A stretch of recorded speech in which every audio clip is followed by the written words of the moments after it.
What's up guys, Artem MMA Analysis here. Really excited to announce that Tapology has uploaded the Road to UFC Singapore. I don't know if you guys don't know what Road to UFC is, but it is 8-man tournaments across 4 weight classes, and the winner of those tournaments, so there's going to be 3 rounds, the winner of the whole tournament gets a UFC contract. This is the first round, and there's going to be 4 episodes, 2 episodes per day. They're going to be live streamed, they're going to be free to watch. If you've got tickets to UFC 275, you can go and watch these for free.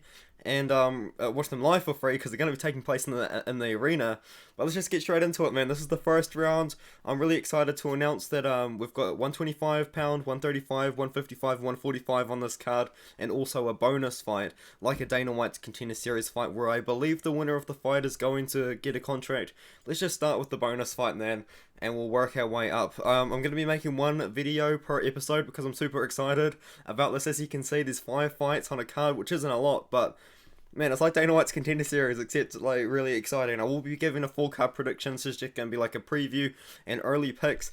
I'm really excited for this one, man. We've got a light heavyweight fight between Mingyang Zhang and George Tokos. Mingyang Zhang's been fighting at heavyweight on the regional scene, weighing in around like 220 pounds or so, but he's got a little bit to cut, not too much, and he'll make it to 205. He's on a decent win streak, man. All first rounds knockouts, I believe. I think there's a 1 second round knockout in there, but everyone he's been fighting have had a losing records, and it's not super exciting or high level, I guess you could say. But George Tokos, on the other hand, very exciting guy. He was signed to Bellator back in the day. He lost to Kevin Fry in his Bellator debut. I think he actually won a couple of fights in Bellator. That doesn't matter. And then he lost to Tai Guerrero. And then after that, he's kind of bounced back with a win over Yuji, who was 3-1. Clayton York, who was 5-1. And Ty Flores, a former Dana White's Contender Series fighter who was meant to be fighting, who fought Dustin Jacoby. In Ty Flores, he beat him by knockout on Fury FC a couple of months ago. So now he's in the tournament. Well, not really in the tournament. He's on a bonus fight of the tournament.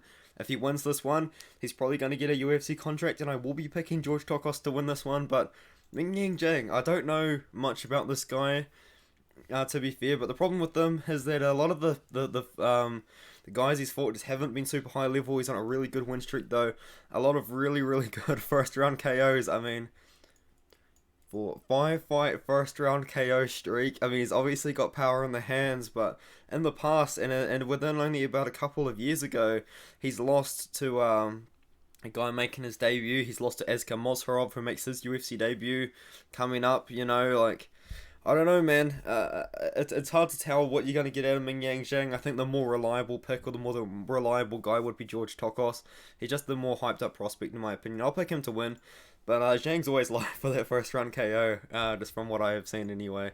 Moving on, Xiangak Choi versus Rama Supandi. I think there's quite a few people picking Rama Supandi in this one, and I do agree. I will probably be picking him by the time it comes around. Xiangak Choi, he's alright as a prospect. He's only 4-1.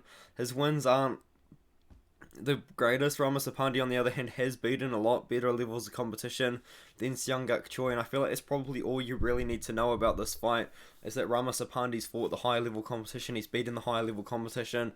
He should be able to beat Xiangak Choi in this one here.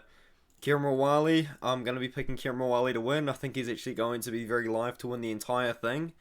Toshiomi Kazama, he blundered his last fight, man. He had a fight before the tournament, about a month before the tournament. He was obviously set up to beat this guy, Shoji Saito, with only a 2-2 record. He was obviously meant to win this fight to make his record look a little bit better, and he ended up losing it coming into the tournament, and he got knocked out a month ago, and now he's going to be fighting a really good fighter, a really experienced fighter in Kieran Wally, who's got a couple of really good wins on his record. Willie G. Byrne, former UFC fighter, also taking part of the tournament, but I think in a different weight class. He's also beaten Zha Yi, who was also in the tournament. I think he's actually also on this card. He is there, Zha Yi. And he's also beaten a few guys that are actually in the tournament at the moment. So we've seen the high level competition out of Kieran Wally. I think he should be able to beat Toshiomi. I don't like the fact that Toshiomi Kazama was literally KO'd only a month ago. I think that's a huge red flag. So we'll be picking Kieran Wally. I'm not going to try and say his last name to win this fight, man. I'm really excited. Balajin versus Wonbin Ki. I will be picking Balajin. I think he's actually live to potentially win the entire thing. Seems like Tapology's really agreeing with me on that one there. I think they should be able to beat Wonbin Ki in the first round of his fight.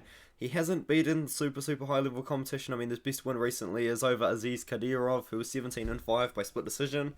But Yeah, he's been fighting guys in China, not necessarily the highest level of guys, but he's got a few good wins on his record. He's 17-2. He's obviously built up a really good record. Won Bin Ki on the other hand, trading wins and losses to Ray Yun Ok, who's really good to be fair, but he has been losing to guys that aren't the level of Balajin in my opinion. I think we should just be able to see Balajin potentially win this one here. Zha Yi versus Keisuke Sasu. I think this is an interesting fight, man. So many people are picking Keisuke Sasu. I think that we might have a live dog in Zha Yi. Zha Yi, very interesting record, not necessarily against the highest level of competition, but Keisuke Sasu, he beat Ryuji Kudo, who's in PFL, and I believe almost beat Brendan Laughlin. Am I correct in that? And he's just beaten some really good guys recently. Zha Yi, though, on the other hand, has a really good experienced record. I mean, not necessarily beaten the highest level of competition, but I think that the win for Keisuke Sasu, his win over Ryoji Kudo has aged very well. I know Ryoji Kudo lost to Brendan Laughlin, but there's a lot of people that think that Brendan Laughlin actually lost that fight. So Ryoji Kudo, I think he's going to be here to scrap. I think he's going to be here to beat Zha Yi, but I'm very surprised with the amount of people picking Sasu. I think it's just that level of competition difference, man. Keisuke Sasu going to be fighting at 145 as well. He's going to have to drop down a bit of weight because he recently fought at lightweight, but I think he'll do it, man. I believe in Keisuke Sasu. I think he should get the job done. Man, that's the first episode of Road to UFC. That's a quick preview. Hopefully you guys enjoyed that, and I'll see you guys in the next one.